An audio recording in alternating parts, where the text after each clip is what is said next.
Dave made this beat.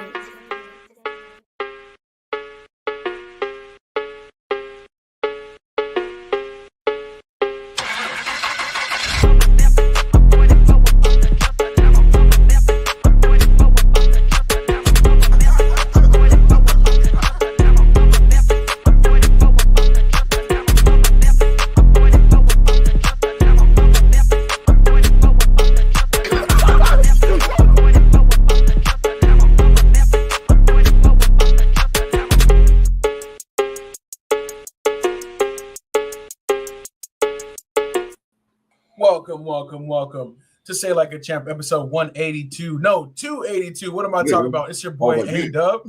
And your boy, Strizzy. Welcome back, SLAC fan. Happy Tuesday, don't say it. Exactly. We back, and it's another Tuesday that feels like a Monday, but it's Tuesday. You know what I'm saying? We got a short week, so that's what's up. And glad to be back with all of our slackers in the building. We got some people dropping comments already. Thank you guys so much for your everlasting support and rocking with us each and every week. We're excited to be back with you guys. Good evening, moms, Kelly, Pops, Unc.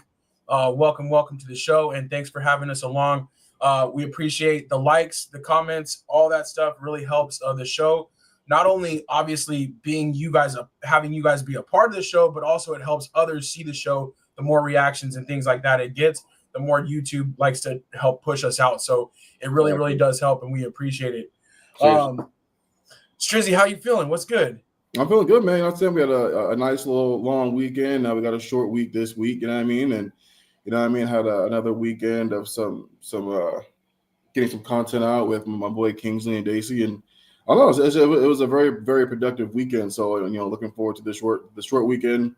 A lot of projects coming up. Just dropped a new YouTube video earlier this morning. So you know what I'm saying? That's out there for all my anime weeb heads out there. So, check that out if you're into that kind of thing, man. And it's just going good, man. I've just been seeing a lot of stuff popping up about how much these YouTubers make compared to what people make on, say, Instagram and TikTok. And every time I see a new video, I just get more and more hyped. I just know that's exactly where we need to be. So I'm excited for it, man. I saw you drop the MLK video, and I checked that out earlier as well. So, I'm saying, happy for you getting that out there, man. Great video, dude. It was great. So, I don't know, man. It's been good. I think everything's on the up for us.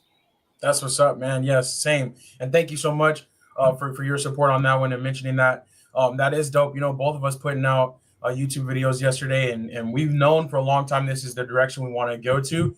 But some things are lining up to kind of help us gain even more momentum in that way. So that's what's up. If you can, though, dude. If you can while during the show at some point, try to drop it into the comments to make sure everybody's following you. And I need to make sure my notifications bells are on for both of your YouTube channels as well. So you can help us out, drop that in there, and then I'll try to drop in mine as well. So then that way, anybody out there, if you guys do want to support us in that way too, outside of Say Like a Champ, obviously we appreciate the support here as well. But if you want to see some of our other content as well, we'll make it nice and easy for you guys to link up with us on there as well. So dope. All right, cool. So not a lot going on, but we do have something kind of exciting to start with. We got the return of the animations. Now I want to work on this a little bit. And I know since Luna's came around and different things, we've been kind of busy and we haven't been on the slides as much. So we're gonna bring back the slides a little bit. Good reasons, though. Some good reasons. Oh, absolutely. But we're gonna try to do it in a more efficient way, just more simple way. But I do think sometimes it's cool to have some kind of references to what we're talking about. So first and foremost, we got to jump into the NFL talk, and it wasn't a great weekend for me, but it is what it is. A lot of my rooting interests just didn't go the right way. But we do have the championship game set in the NFL this Sunday. And this is always like a really great Sunday because you see, who's going to represent the Super Bowl on both sides. But it also is sad because it's really dwindling down. You know what I'm saying? These are the last two games, then we have the Super Bowl. So only 3 games left. I don't count the Pro Bowl games, even though we'll talk about it a little bit next week. But this is how it shook out. And on the NFC side, just a little extra sting being a Cowboys fan, knowing that one of the teams from the NFC East is going to represent the NFC in the Super Bowl, and these teams that we compete so closely with week to week, And also, with Washington having Dan Quinn on their staff, we had him on our staff. He waited around. He probably would have replaced Mike McCarthy if Jerry pulled the trigger, but that didn't happen. He took our players. He took some different things over to Washington, and now he's having great success, of course, coupled that with the rookie Jaden Daniels. But I wanted to get your thoughts first on the NFC Championship game before we jumped over to the AFC side. What do you think, Washington versus Philly?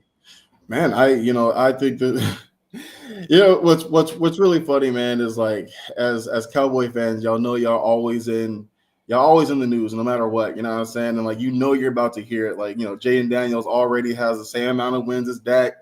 Right. Already got an NFC appearance before. Like, you're gonna see it if you haven't already seen it, so just stay tuned and be there. You'll be ready for that type of stuff. But honestly, man, like I'm loving the kid, man. Like I don't think there's any way they beat Philadelphia. But I also didn't think there was any way that they were gonna beat Detroit. And True. They kind of beat them down. Like it was they kind of beat the brakes off them, if you will. And I think not having their defensive pieces really, really hurt them. You know what I mean? Like it finally caught up with them. They've done things to kind of hide it the last couple of weeks, but in the playoffs, things are a little bit different. And I think Dan Quinn and the coaching staff did a really good job of taking advantage of that. But I don't know. I just feel like, with Philadelphia, Hurts doesn't always have to do so much for them to be good. Saquon had another 200 all-purpose yard type game, 206 yards rushing. I think it was something like that, 2 touchdowns. And, yeah. You know what I mean? I don't even think Jalen Hurts threw for more than 200 yards. I think he still was like under 200. So, and that defense is top notch. That pass rush is something crazy. So, I think Washington's gonna have to dial up a lot. They're gonna have to pull out all stops if they want to beat this team, especially on the road. So, but again, hats off to Jaden Daniels. If you're a Washington Commander fan, like you had a lot to look forward to. You know what I mean? And I think the coaching staff has done a great job with him too. That's all. I was thinking. Wasn't sure where Ben Johnson was going to go from the Detroit side, but I think Cliff Kingsbury should stick around for a little bit longer. You know what I mean? They had a great year, and I think it only gets better. And they had a great offseason last year too, a free agency. So I don't know, man. It's going to be rough. I hope y'all get the coach that y'all want, because those two at the top of the division is not looking. It's looking a little rough. You know what I'm saying? That both these teams look really, really good. It could probably only get better in the draft. Yeah, most definitely. It is rough. The kind of silver lining is we do compete well with these teams. We know them well. So if these are the top of the NFC, we beat Washington this year with our backup quarterback. We always have something for Philly when we're fully healthy. So that's a little encouraging thing, but it is kind of like, dang, it's a little bit demoralizing seeing that happening. And I'm like, man, but at least you're not the Giants. No, I'm saying at least you're not the Giants. Exactly. That's it could be worse. But it's funny though, because we were a beastly type of conference a couple years ago, and then like last year it's like, what happened but stuff. But we do have a lot of competition in the conference, and with Washington coming up so quickly, you hit it on the head. Jaden Daniels, he looks like a vet. He's carrying himself really well, and he did everything he needed to do against the Lions. And the Lions, it was just the fact that they couldn't get stops, and as soon as they made a few of those mistakes that put them down, there was no way they were going to catch up in that game. Washington pounced all over them and did what they're supposed to do. But I do think it's a little bit sad for the Lions crashing out. I am starting to wonder if that is the peak of their powers, if they have, Jared Goff. I hate to blame him, but at the same time, like St. Brown, he was going off. Gibbs, he was going off. Like he was finding right lanes. He was being so patient. Like they were doing everything they needed to do. It's just, it came down to a few crucial mistakes by their quarterback that really put him behind and cost them. So that is rough.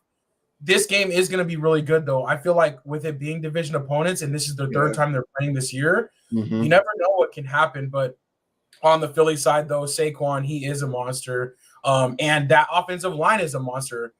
They control the line of scrimmage, and they're giving him, lanes to run.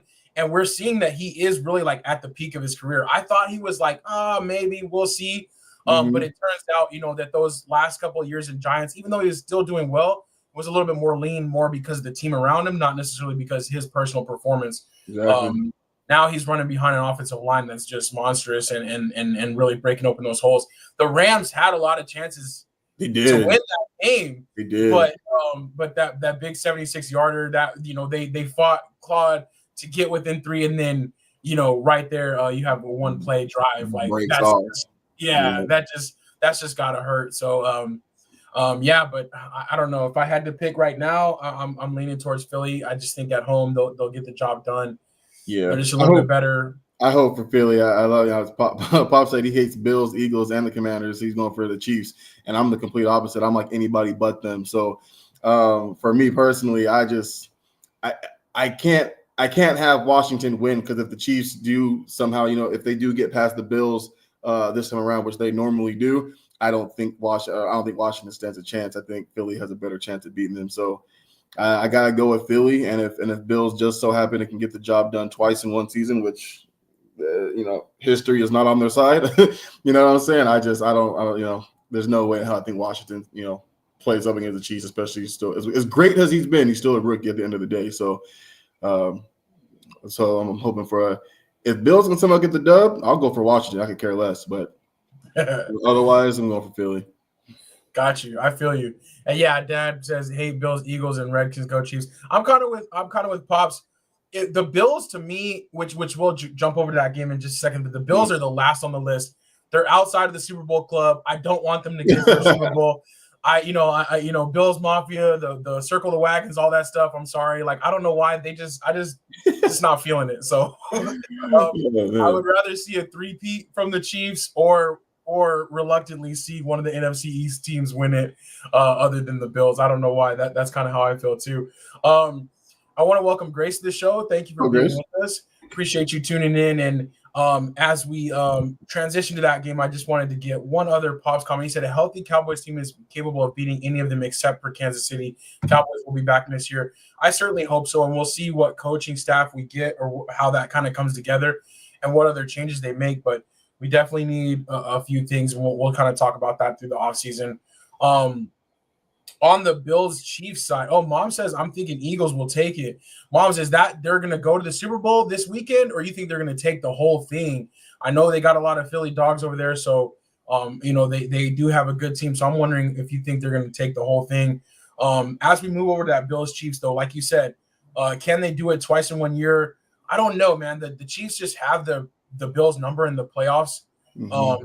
It is pretty incredible, though, that Mahomes and Josh Allen, they're already second on the list of most playoff matchups behind Brady and Manning. Yeah. And they're both relatively young. Like we have plenty of years to go with these guys. So it's definitely one of those rivalries that's not a division rivalry, but a conference rivalry that we continue to see time and time again.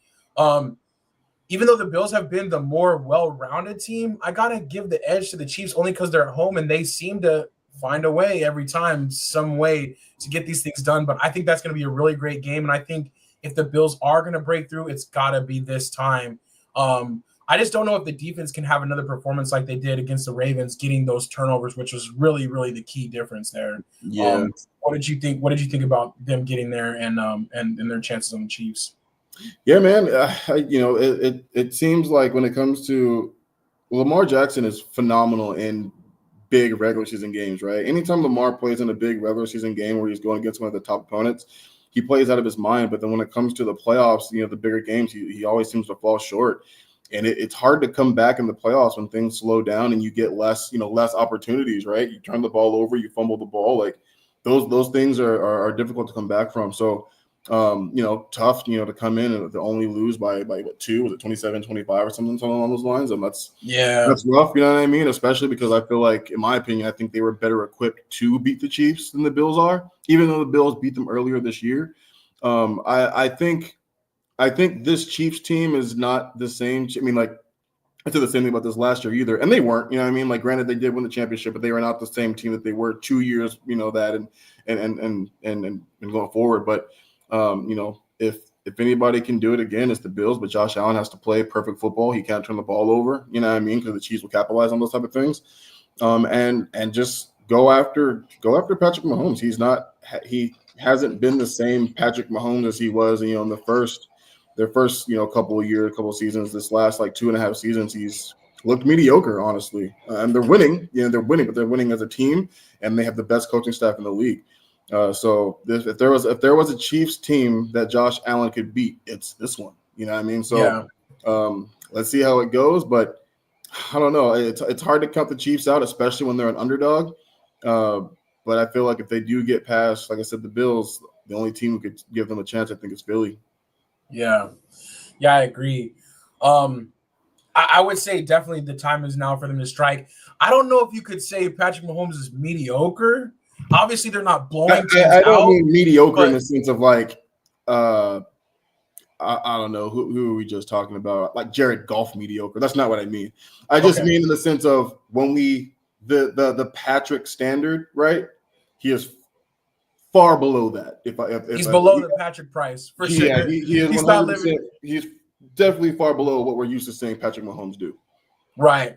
I do think though. I don't know, but I liken it to like when it's those great quarterbacks, and it's almost like, obviously the quick reference is Tom Brady always because he's the standard, right? But it's like when those New England teams weren't as explosive, he made those plays to get them over the top. And this Chiefs team is definitely not as explosive. Yeah. But they're almost like when it's winning time, they're so clutch, and they make the play that they need to play. That's why I always say when to beat them, you have to do what they do to you.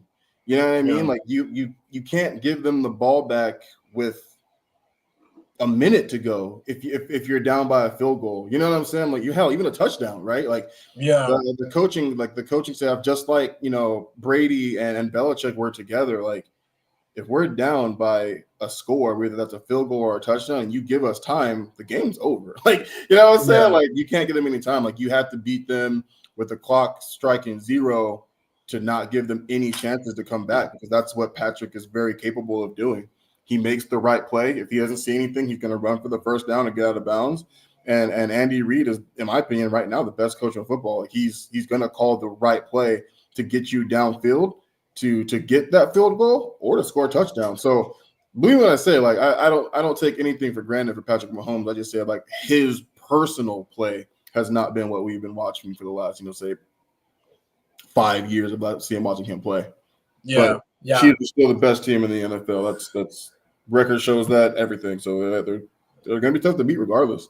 Right. And it would be historic, never been done before, a three-peat in the NFL. So we'll see if they're able to make history. But their biggest kind of foe, their biggest kind of threat, their old favorite pal, the Bills, are right there waiting for them. So it's going to be a great game on Sunday evening. And I'm glad they left that one for the kind of the nightcap. So that's pretty cool. What's up, Anthony Wesson, right on time as always, our resident Chiefs Kingdom expert. And yeah, so Mom's, I don't know if I mentioned this one. Mom said the Chiefs didn't look that great, but I really don't like the Bills. And she says she thinks the Eagles will take the whole thing.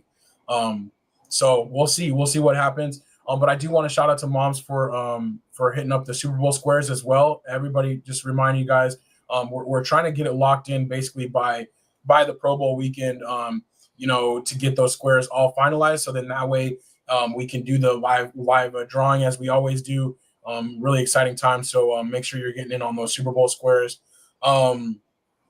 Let's see. Pop says Bills' only hope is if the refs help. If fair, Chiefs dominate an easy win. They don't know. They know how to win when the chips are on the line. Only Roger can stop them or help them too. Because I feel like the Chiefs have had some benefit too from some calls.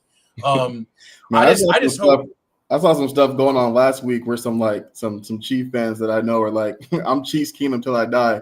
But damn, we be cheating. Like, bro, I saw a lot of that this week, bro. Like, a lot of even Chiefs Kingdom people were just like, dang, we hella be cheating, bro. But they're not gonna complain while they're winning, you know what I'm saying? But I wouldn't say an easy win. I don't think they've ever beaten the Bills like that, you know what I'm saying? But should be a good game for sure. Yeah, I think so. And I think it goes both ways, for sure, as far as the refs go. But I kind of think too, like, sometimes when you have like that certain standard or that certain like mystique, like you get the benefit of the calls. It's almost like when it's like Ty goes the runner, or when you're like the champ, you know what I'm saying, in boxing, where it's like you're gonna get the benefit of the doubt, like if you're kind of like known and you have that kind of like mystique or that impression. So I do think that happens sometimes where it's like they kind of get the benefit of some things. But I just hope they let it play. You look at like Michael Jordan, things of that nature, like he's gonna get that call no matter what. You might not even touch him on the replay. He's still getting that foul call. You know what I'm saying? And Oh, my bad. I know exactly where you're going to go with it. I think with the referee and Michael Jordan.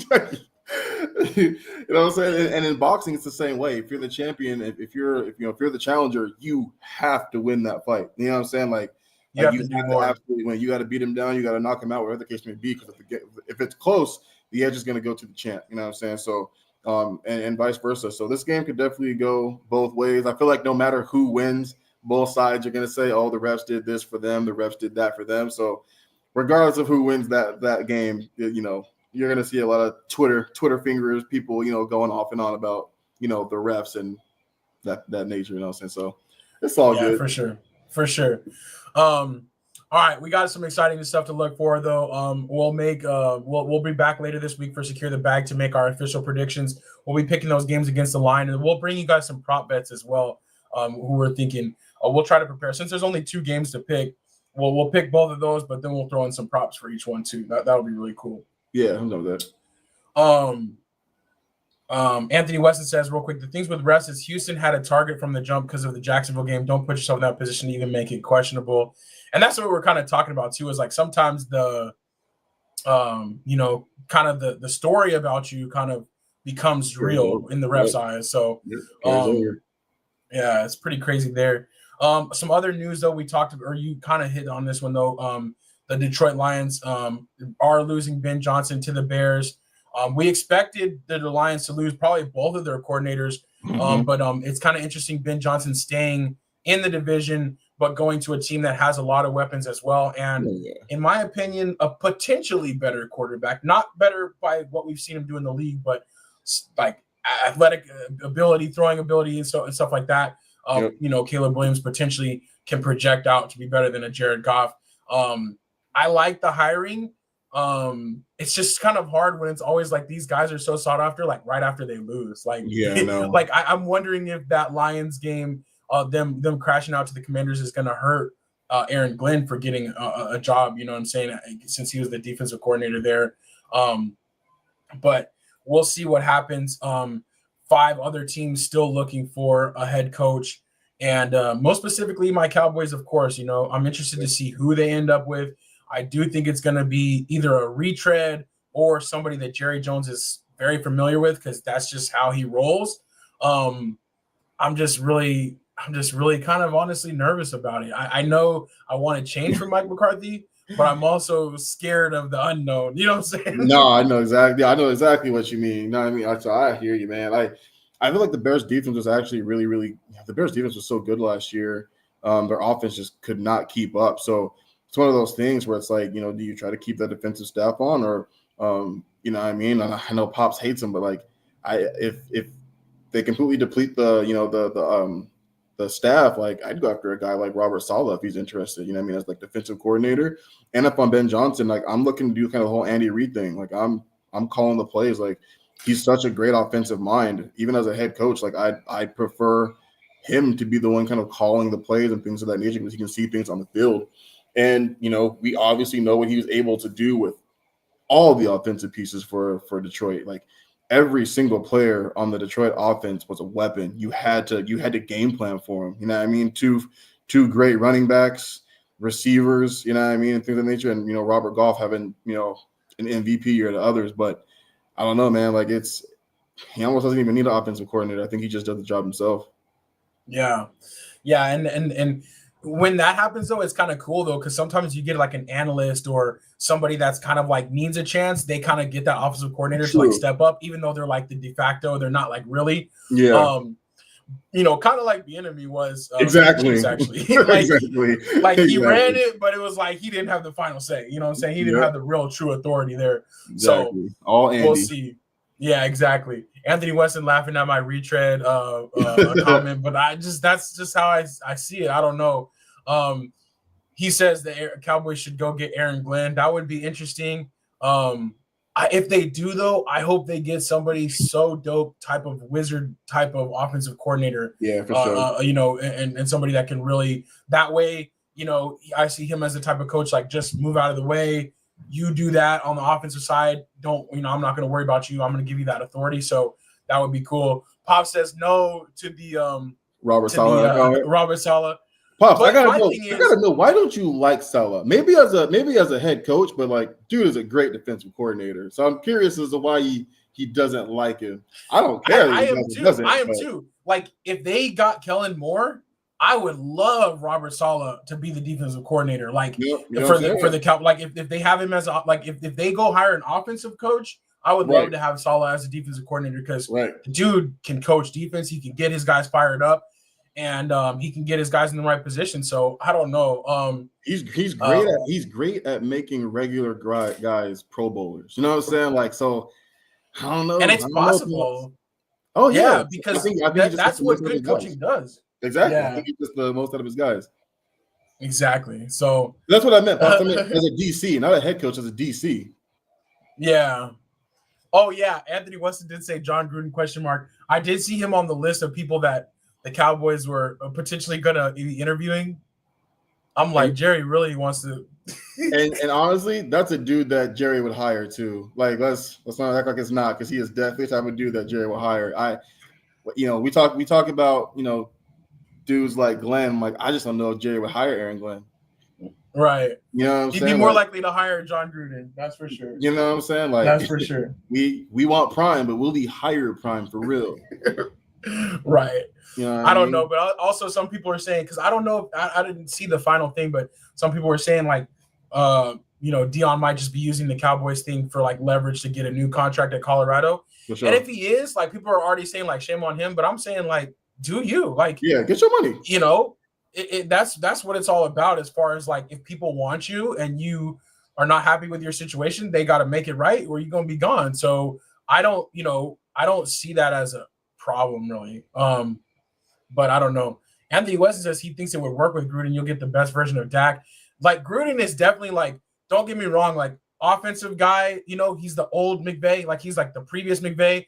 Yeah. As far as like banging the chalkboard and drawing up plays, like he's still got it. But I don't know, like if he's just been out of football a little bit too long. But he's definitely a wealth of football knowledge from that standpoint. So for sure.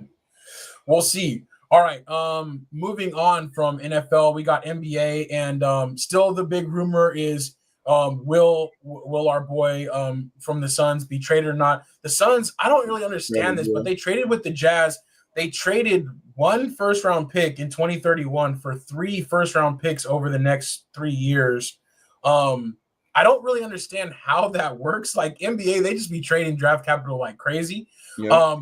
But I like I said, I don't understand how it works or why you would trade 3 first-round picks for 1. But I understand, like Utah, I think they're trying to like consolidate some of their extra picks that they've gotten over the years. But from the Suns standpoint, I see them as using that to try to sweeten the deal and try to have more trade capital to go get somebody else. Jimmy Butler is still out there as a potential consideration. And that is one of the teams that he said he would go to. Has Jimmy Butler returned to the Heat yet, or is he still MIA? No, he's returned. So he's returned. He's played their last 2 games. He's still not playing well. You know what I mean? I think he had 8 points in his last game and a full game, a full minute. So, I mean, like he like I said, man, like it's, you can say, oh, he's playing bad on purpose to be traded, but like that wouldn't make sense. You actually want to be traded. Why would you be playing bad? You know what I mean? Like it makes more sense for you to go and ball out to show a team you still got it, because he hasn't played well since last year. You know what I mean? So, even when he was healthy before the whole trade talk to that nature, like he hasn't played well. He's 35 going on 36 and has a really ugly contract, right? So he's talked about his destination to the Phoenix Suns. That's where he wants to go, because he'd rather be the 3rd option on the Suns than being the number 1 option for Miami. That's what he said. So to me, I'm like, that's a loser's mentality. If that's the way you're thinking, like, good riddance, peace out. You know what I mean? Like, so, Miami took a chance on him. They gave him all that money, and I'm just not with that. But it sounds like they're trying to get, I think, Milwaukee and the Warriors involved in like a 3 to 4 way trading scenario, which would land Jimmy in Phoenix.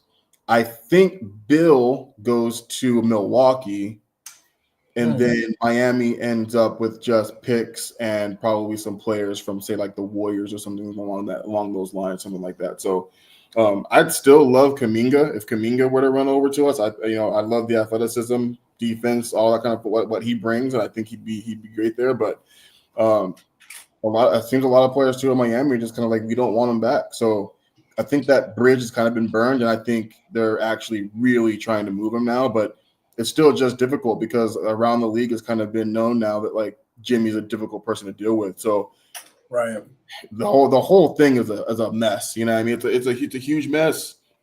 And if Jimmy really wanted to leave, he hasn't really done himself any favors either.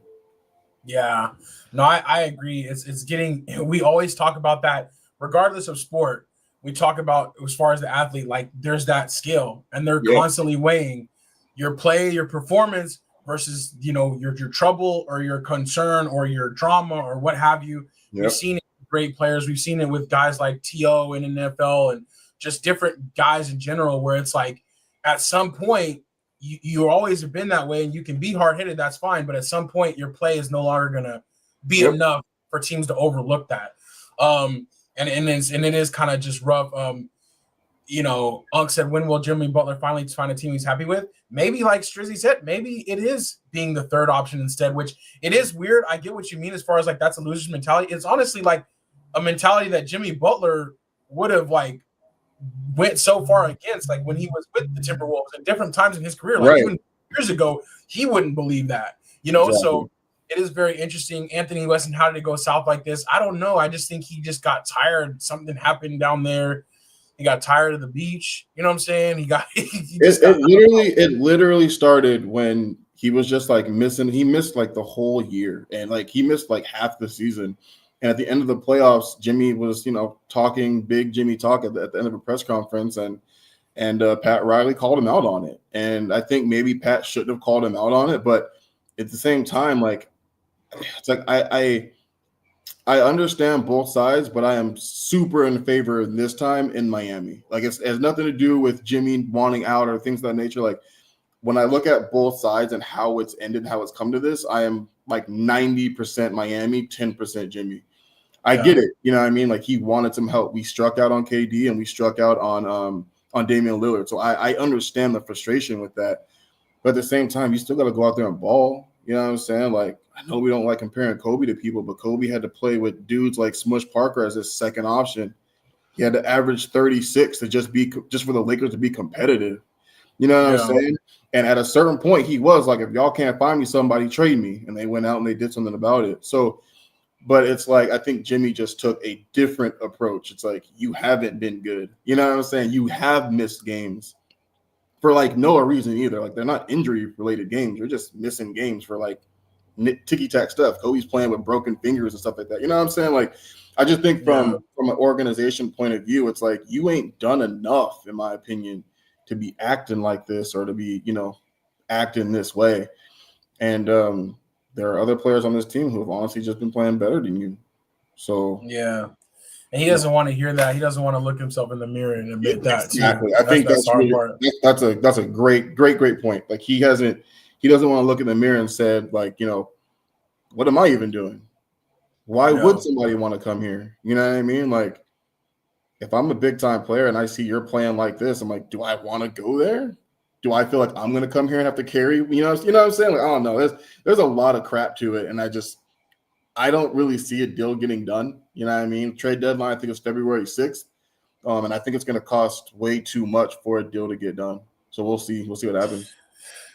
But at this point, take him back for a box of cereal, because if you have him on the team the rest of the year, he's not going to be productive. So I hope that he do get it done, just because if not, he's going to be continuing to miss games or away from the team or doing all this other stuff. So I want him gone personally. I want him gone personally. I you know what I mean? I think his attitude too has brought a real damper on the team. You know what I mean? Like, I think one of the big guys like Tyler and Bam are like, are we still cool with this dude? You know what I'm saying? Like how do we feel? Like, this dude basically said we're not shit. Like, he basically said we're not enough help to get stuff done. When with this same team, those two guys, you've gotten to the NBA championship twice. You guys just weren't good enough as a team to beat the two people you played. You know what I mean? So to say he can't get it done to me is crazy. Yeah, for sure. Oh, we'll see. Want to welcome Stephanie Washington to the show, late but here. Hey, thanks for Yeah, joining us. Never late, yep. always on time. We You know what I'm saying? appreciate you being with us. Pop says Butler is a mental malcontent everywhere he goes. He's a mess. How would you want that headache? And that's the thing, is that headache is growing bigger and bigger. People aren't Yeah, going to want it. exactly. We'll see. Who retires his number, his or KD's number? Those dudes are nomads now. Oh, KD's still going to be retired by the Thunder, I think, and the Warriors. They should, Yeah. but I get that they're nomads now. But it's like, man, I feel for KD because, well, I don't feel bad for him. Like, I just feel like the rep he gets is kind of unfair because dude's a baller. Like, he's still like such a great, but it just didn't really, it's just not accepted the same because of the way he did move around. But I mean, what he did for the game and his career in totality, like, dude is still like nasty. Like, and I feel like people forget that because of the extra stuff that goes along with it. Yeah. It's rough. He kind of like he had an interview, KD, and he had talked about, like, they had asked him, like, it's been some years now, like, you down to finally give kind of a reasoning as to why you left OKC for the Thunder, and he was like, yeah, man, he's like, change. Like, I wanted change. I wanted to see what it was like to play for a different organization. I want to see what it was like to play for a different coach. I wanted to see what it was like, what I mean, like, to play with different players, like different schemes. Like, he was literally just talking about difference. So he was like, difference. I was like, that's what I want. That's what I needed. A lot of people still don't respect the team he went to. Like, and I understand it because I'm one of those people. But to act like KD isn't one of the greatest basketball players to ever put on an NBA jersey is crazy. You know what I mean? Like, Right. that's something you can't take away from that dude. You know what I mean? So I think KD's biggest issue, like, right now for me, is just he just still has. I mean, and he has championships, so it kind of works, and he's been in the league for a long time, but he just doesn't care. Like, I'm just hooping. Right. I'm just trying to hoop. He isn't. Yeah. He's like, this is my job type of thing, but this Yeah, isn't like, life that's or his death type of mentality. thing. He just also happens to be really, really good at basketball. Yeah, but yeah. It doesn't always go along with like making that your number one passion. So Exactly. It is pretty crazy. It is pretty crazy. We know why he left. Draymond. Yeah, he left because he was like, nah, we got to get up out of here. Mom said she sold 12 more squares. Great job. Yeah, and Kelly said she wants some squares too if we have any left. Yeah, we definitely have some.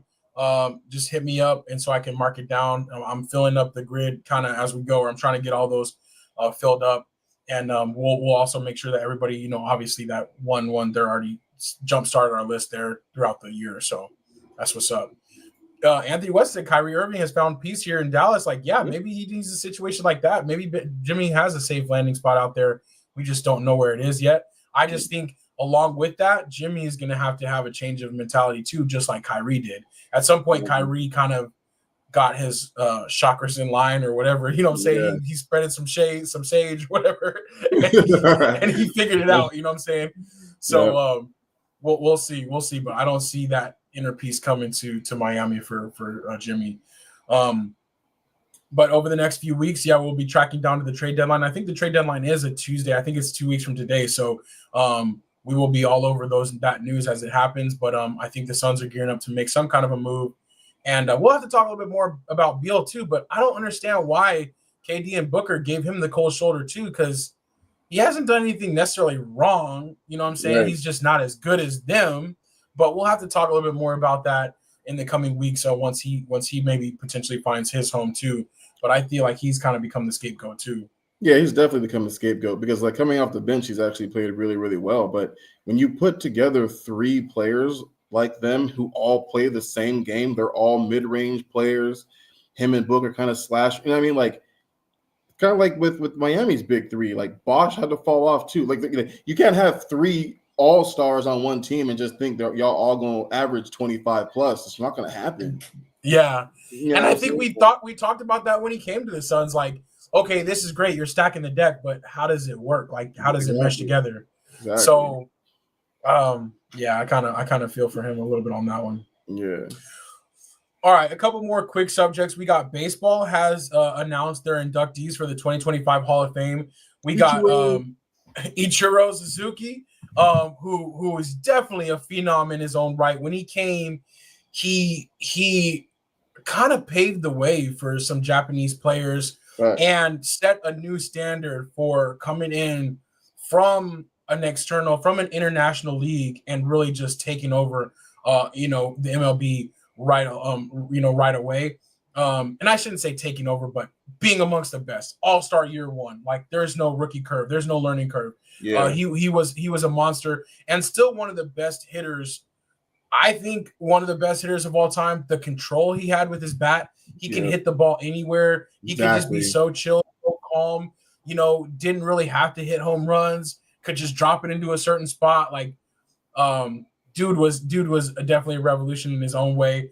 CC Sabathia, one of the big lefties. I love this dude because he was just a workhorse. And you don't see any I feel like back in the days, the 80s, 90s, you'd see more like big pitchers. Bigger pitchers, you don't really see that as much anymore. CC was just one of those last of the Mohican type of big guys, and also just eat up the innings, like just throw so many innings. Yeah. And it's not like that anymore. Teams don't rely on their starters to go deep like he did. So he was definitely a beast. And then Billy Wagner, a great closer. Short stature, but had the big fastball, and he's been waiting a couple years to get in. I think it's about his time. So I'm definitely good with all three of these guys making it into the Hall of Fame. And even though I hate the Hall of Fame process, I love I love who they picked this year. So yeah, I saw that. I think Ichiro was one person off from being unanimous or something like that. Oh dang! Yeah, but I was That's like, crazy. I was like, who didn't make it unanimous? What I'm saying? I was like, who didn't make it unanimous? Well, even we'll have to go back and look and see, because even like King Griffey, like he set a new record, but his was like 99.3% of the votes, which I'm like, how do you get a point? But it's like, baseball, they're haters, man. Like that's why I was saying about I hate the Hall of Fame process, because there's always some haters out there. Like no matter what you did, there's always gonna be somebody that's like, nah, For real. It's like who didn't, It's like the Olympic meme type deal. It's like someone does something super like just outstanding, crazy. And it's like 10, 10, 10, 10. And then like Germany says 7 or something like that. It's like, what you mean? Like, right? Like, you hating, dog? Super like critical. Yeah, like what you talking about? Like performance was amazing. How do you figure? Right. It's always like that with baseball for sure. Pop says Ichiro for sure. Anthony West says Dodgers' whole lineup is going to be in the Hall of Fame. You ain't lying. Bob says Ichiro or Jojima. Oh man, that was a big time. So when we went to Seattle, and when I went to Safeco, which is now Petco or whatever it is now. Yeah. No, I think whatever field it is, T-Mobile Park now. But when we went, that was like at the height of the Ichiro wave, and they even had a Japanese catcher too, Jojima, and I just remember like we were like the fans, the international fans, just like they have so much more love and support, even for any of their passions. Like they just wear it on their sleeve better. They just go all out. So we sat near some people that were big time Ichiro and Jojima fans. So that's dope. How close was Barry? Don't say that, Anthony. You always got jokes, man. That's a sore subject for me for sure. All right, another sore subject. I want to check it, but yeah, Ichiro was 1 vote shy of unanimous selection. Dang, that's so crazy. Yeah, he got 393 or 394 votes. Dang, so he might have set the new record. He might have beat King Griffey's record. Let's see who joined. So yeah, because that's 99.7 is the only unanimous selection. Oh, that's right. That's right. Yeah, so Suzuki is now 7 or second. My bad. Got you. Okay, that's what's up. Yep. So Mariano Rivera, of course, yeah, he was Mr. Baseball, so he yeah, that makes sense. So Griffey must have been before both of them then, because he was 99.3. He kind of set the new record, and then it goes from there. So why be that dude exactly? This is there's always those haters out there. Real.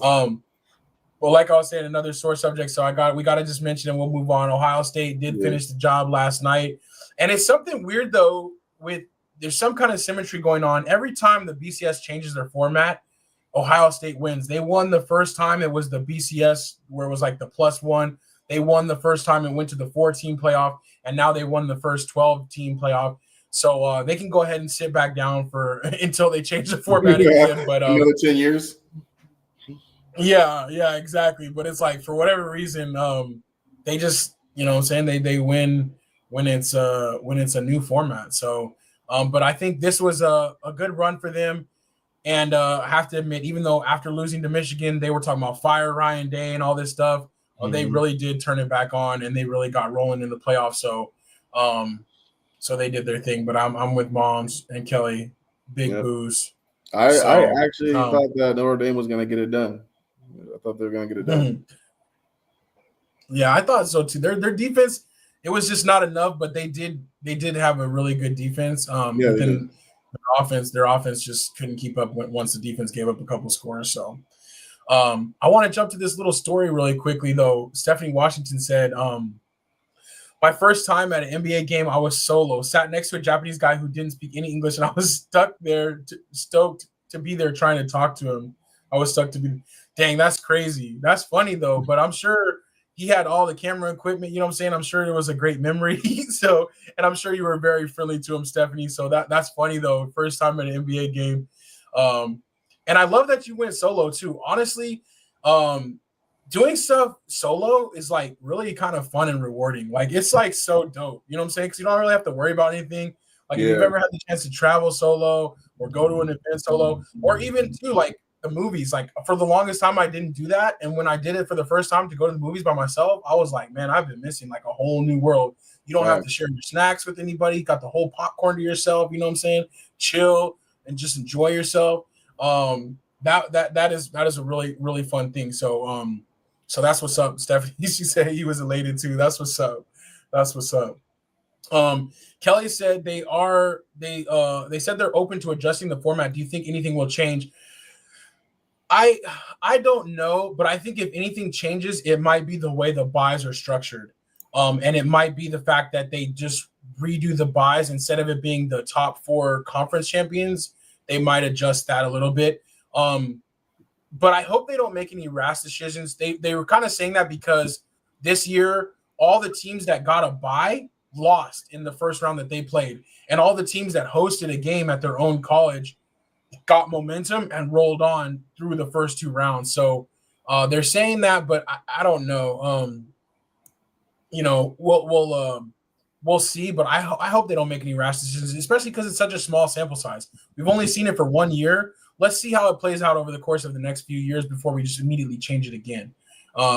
That's my opinion. Obviously, nobody's listening to me, but if I had to throw it out there, you know what I'm saying? That's what I would say. I hope they don't change it too much. 70 said Clippers versus Pistons in LA. Lakers game was too expensive. Yeah, the Lakers, man, Staples Center is just insane. But now the Clippers games are really expensive in their new arena too. So yeah, that's kind of rough.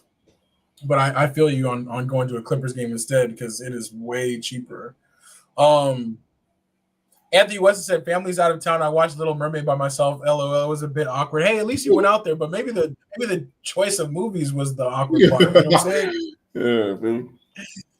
But you talking about the new Little Mermaid, the one because I did catch that. That was actually the live action wasn't too bad, but we watched it on Disney Plus. So yeah, that was not too bad. But yeah, if it was a bit awkward for you, Anthony, don't let it sway. You know what I'm saying? Keep trying it out because like I said, you get all the snacks to yourself. And then Strizzy popped up my YouTube channel in there as well in the comments. Appreciate you, brother, and he put his in there earlier as well. So I was looking for you for a while. For some reason, like YouTube has like the worst search engine, dog. Like I don't know why their search engine is the worst, bro. Like, and it's connected to Google. Like they're owned by Google. Like you think that the stuff would work, but yeah, if you search by like the tag name or things like that, it's so hard to get it to come up. It brings up so many people that you have no idea who they are. You're like, I'm following the person. Like, bring up the person who I'm following, for crying out loud. Like. Exactly. But no, I appreciate that for sure. So if you guys want to check those out, Strizzy and I both dropped YouTube videos yesterday. So go check those out, and support us over there. Stephanie said, Strizzy, did you feel some type of way on Sunday? LOL. Yeah, I posted a couple of videos that, into that too. Actually, the latest video that I think that not the latest video, but the video before the one I posted today, I think yesterday. will show you how I felt on Sunday. So if you haven't seen the Instagram video, go check that out. That's how I felt on Sunday. It was funny though how many people were freaking out, and also like I didn't realize though. My only thing that caught me off guard is I didn't realize CapCut was involved in that shutdown. Me so neither. I was use CapCut. That was sneaky. I know, but that's sneaky because I guess they, they must be owned by TikTok. TikTok's the only one that will post your CapCut without the watermark. So there's some connection there. Yeah, definitely. So it definitely made sense to add it up. But when I couldn't get in the I was like, I edit the video. I was like, hey, yo, hold up. Look, y'all can take TikTok, but I need my editing, so I need my editing stuff. Come on now. For sure. Kelly said, I support your choice, Anthony. Anthony said 75 more days of TikTok. Yeah. Stephanie said, I'll check it out. CapCut got me bad. That's my bread and butter. Yeah. You feel me? Like CapCut on the low is really nice, but there's some other ones out there too. If we need some alternatives for those, I'll let you guys know. I think UCut is a good one. Yeah. Actually, Adobe Premiere, they came out with a free version that's kind of like a mix between CapCut and Canva. So we'll see. Kelly said that CapCut part got me mad. I'll go back to TikTok, but I'm definitely on guard for sure. Yeah, it's basically like a 90-day or something like that, like extension to see if they can figure something out long term. But I mean, they've had 2 years to figure this out. So if you can't figure it out in 2 years, what makes you think 75 more days is going to do it? So we'll see. Right. But that notification that got everybody shook. So we'll see. Yeah. They said they're not playing, y'all. They're not playing. Anthony said, old president threatens to block it. Next president blocks it. Old president brings it back. Old president looks bad. It's crazy. You know what I'm saying? It's crazy how that stuff happens. So, but it's all for posture. So whatever's going to make them look the best at the current time is what's going to happen. But in the meantime, we'll continue to enjoy our entertainment for sure. And again, we appreciate everybody rocking with us. That we'll shut it down right there. That was episode 282 of Say Like a Champ. Hit me up for those Super Bowl squares, and we'll see you guys on Friday for our official championship game selections and prop bets. But until then, with much love to our brother Mad Marcus, who couldn't join us. We love him. He's out there grinding as always. But for him and for everybody out there, it is your boy A-Dub. And your boy Strizzy. Peace.